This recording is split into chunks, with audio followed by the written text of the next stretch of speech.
This is Rocky. He first appeared in Kirby's Dream Land back on the Super Nintendo. His main ability is, well, being a rock. You can crush stuff underneath you with your sheer gravitational force. Outside of that though, Stone is a pretty linear ability. It wouldn't make for a super interesting character in a fighting game, like, at all. This is Jack Lone, and he's pretty good at not being a rock, as you can see. If you could just get them though. Yeah, and he did all those with one platform, but with two platforms though. With two platforms. Jack, Jesus FOMO. Christ. Calm the hell down, dude. Somebody clip that. Somebody. FOMO. Yeah, you just saw that right. This little just carried Steve to the top blast zone. We call this in the extended workshop the Blaobloa Blender, and it's become as ingrained into the workshop as much as the image of a weird blue rock and a headband. So, what makes this little tick? Why has one player managed to find almost a year of success with such a niche, gimmicky mid-tier?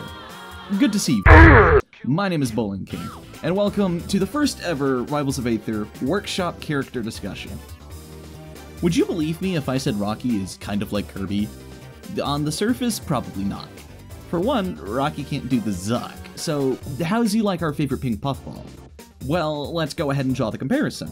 He's short, slow character that focuses on punishing opponents for bad approaches with devastating combos. Sound familiar? Pretty similar to Kirby and Ultimate, albeit Rocky has a few caveats. This is Rocky Ford Special. It's like Flame Choke on crack. Rocky slams your into the ground and forcibly starts his own combo string. This goes farther than you'd think is legitimately a good combo starter. If you try to DI in, may God have mercy on your soul. If you DI out, pray that you don't get red. In all seriousness, Rocky has heavily stage-centered game plan. His Ford Special is just one of his main tools. Not only is it f***ing stupid, it also sets up a star. Stars are Rocky's main gimmick, two big fat hitboxes to her left and right. When you walk into one, it isn't fun, let's just put it like that. Rocky can manipulate the placement of these stars with neutral special, and spawn two at once with down special. It can only go in a straight line, but pack a pretty serious punch when landed. As a gimmick, I think stars are fine. It's quite literally the example of simple but effective. You hit the funny star with your fist, there's nothing else you need to understand about it. They go on cooldown, if you get parried, bada bing, bada boom. I think people get caught up a lot in making mechanics unique, especially ones that, like, are really simple. If a fucking rock can shoot out stars and some dude top 8s with him for 9 months, I think he can afford to be a bit simple. Now, this is the part where I talk about Rocky's animations, or rather, I would if I had the qualifications.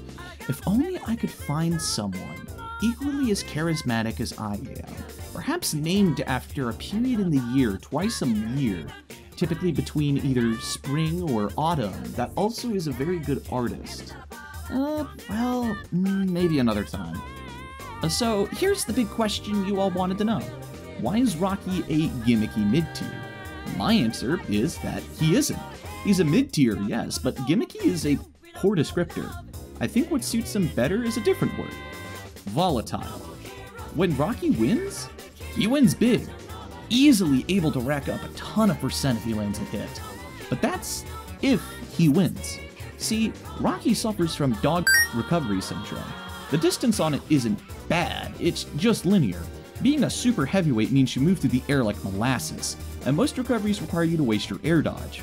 Once Rocky loses his air dodge, well, we wait for gravity to do its work. Rocky also can't do anything in disadvantage, nor can he approach. Most of his approaches are very linear, don't grant strong mix-ups, and F special will put you into pratfall if you miss it. Not to mention, when you're in disadvantage, all you can really do to contest is down air and down special, which aren't the best options. What I find so interesting about these types of characters is that whether intentional or not, they end up as big hype machines for their respective communities. Off the top of my head, I can think of how Pepe died steamrolled through Canada Cup 14 with El Fuerte, or how the leagues of Mika players in Uniclear are bonking their way into bracket top 8s. While these characters necessarily don't share anything at all with Rocky, they have good tools in some places and poor tools in others that have the same idea as Rocky, either winning big or losing big. So keep doing you, little rock dude. Never change. And Jack, I want you to know I'm proud of you. Thank you so much for watching. I love you all. Have a great night.